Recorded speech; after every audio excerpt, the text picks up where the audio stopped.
ঈদ ঘিরে চলছে শেষ দিকের কেনাকাটা। পরিবার আর প্রিয়জনকে সঙ্গে নিয়ে ঘুরে ঘুরে কেনাকাটা করছেন অনেকেই। তবে এক ছাদের নিচে কেনাকাটা সারতে ক্রেতাদের ভিড় উদ্যোক্তা মেলাগুলোতে। কেনাকাটার এই দৃশ্য রাজধানীর আফতাবনগরের সিরাজ কনভেনশন সেন্টারের। উদ্যোক্তা সংগঠন বৃক্ষশৈলীর আয়োজনে বসেছে এই মেলা, যেখানে বেচাবিক্রি হচ্ছে পোশাক, গহনা সহ দেশি বিদেশি নানা পণ্য।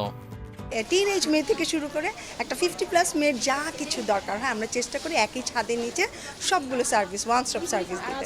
ভালো রেসপন্স আছে আমাদের, তো আমরা চেষ্টা করতেছি এখান থেকে আমাদের বিজনেসটা আরও একটু এগিয়ে নিয়ে যাওয়া। যত কাস্টমারই আসুক মাশাল্লাহ তাদের ভালো একটা রিভিউ আছে। শুধু দেখা যায় যে কসমেটিক্স, কাপড় চোপড় কিনে শান্তি হবে, এটা তো আর হয় না।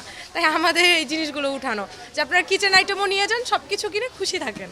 বাংলাদেশের যত উদ্যোক্তারা থাকবে তাদের সবার হিসাব নিকাশ পরিপূর্ণ এবং সঠিকভাবে করার জন্য আমার হিসাব ডায়েরির পক্ষ থেকে টোটালি বিলিং সফটওয়্যারটা ফ্রি থাকবে।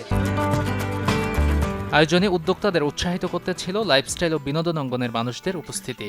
উদ্যোক্তাদের ঘুরে দাঁড়াতে সহযোগিতা করায় গণমাধ্যম কর্মীদের দেয়া হয় বিশেষ সম্মাননা। মেলা মানে কি? মেলা মানেই বেচা কেনা, মেলা মানে আর্থিক আদান প্রদান, মেলা মানে একটা সম্প্রসারণ। So definitely it's a good thing.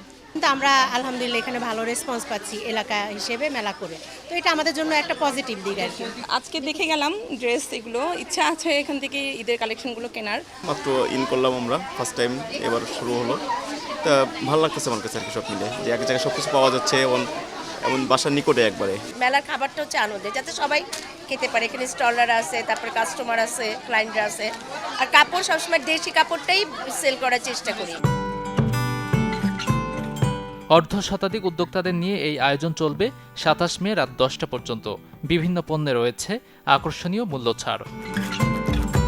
Gazi Anis, channel 24, Dhaka.